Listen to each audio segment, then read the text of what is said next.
Bravo, and welcome to Your Tech Makeover, the podcast that gives you tips and tricks to help simplify and get more out of the technology in your life.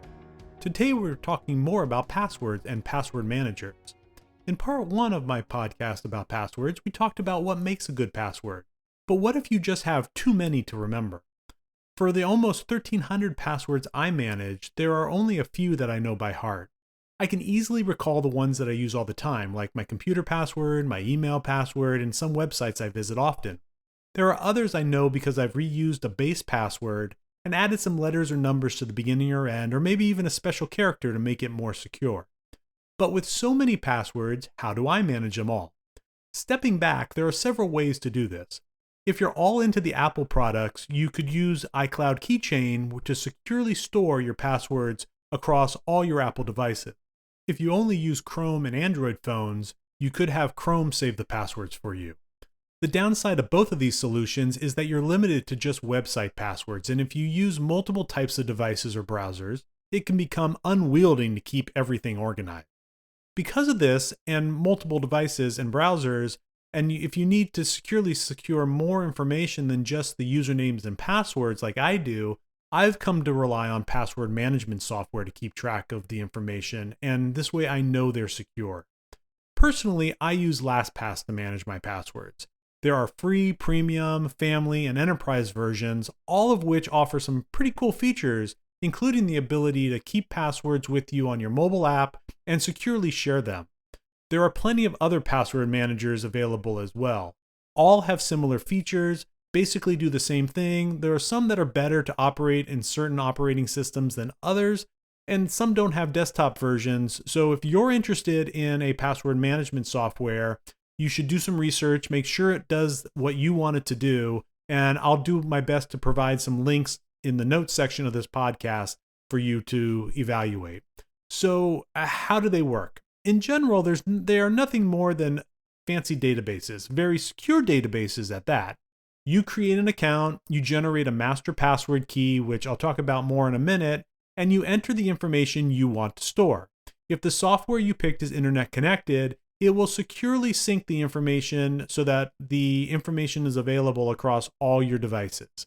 Some important ideas in that LastPass include securely and managing your password master key. The password manager is only as good as the security it provides and the key that you use to unlock it. In the case of LastPass, all the passwords you enter are encrypted with your master password. The only way to decode that password from the database is with your unique key. In theory and in practice, it's the only password you'll have to remember. At least that's what they say. If you know your master password, then you can gain access to all your saved passwords. If you forget your master passwords, there are ways to reset it, but it's hard to do, and that's for good reason.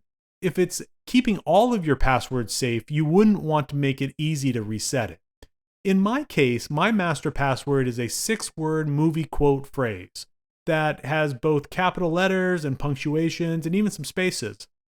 Even if you knew the movie, it would be really not any use to you because I remembered the quote wrong. And therefore, my master password is something that is truly unique to just me. Beyond LastPass' ability to store information more than just password, it can store things like credit cards and bank account numbers with secure notes. And probably the best thing about it is that it has a family plan. On this plan, you can have up to 6 family members, and no, they don't need to be your real family members, who each have their own secure database of passwords, but also have the ability to easily and securely share passwords with each other. The enterprise version for business also has this same feature, which is pretty cool in a business setting. My family account includes my 2 sons and my dad. We have several passwords that are shared, so if I change the fill-in-the-blank password, I don't have to remember to tell them. The next time they log into that service, they'll be granted access with the current password.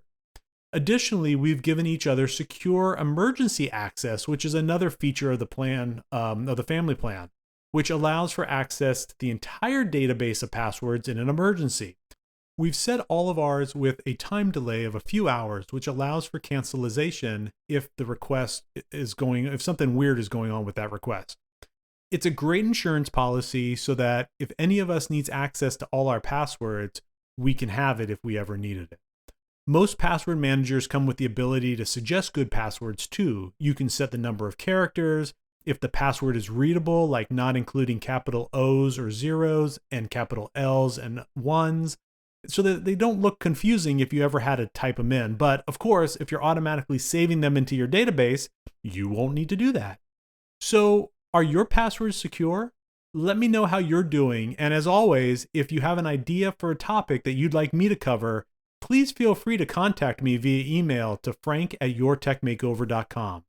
That's it for now. Thanks for listening to Your Tech Makeover. If you haven't already, make sure you follow the Facebook page at facebook.com/yourtechmakeover. That's where I'll break down this and other episodes. And before you go, I wanted to remind you to subscribe to the podcast on your favorite podcast platform so you don't miss an episode. You can also check out yourtechmakeover.com where you can see more information about each episode. If you want to find out more about me, please visit bravoitc.com. Until next time, I'm Frank Bravo, and this has been Your Tech Makeover.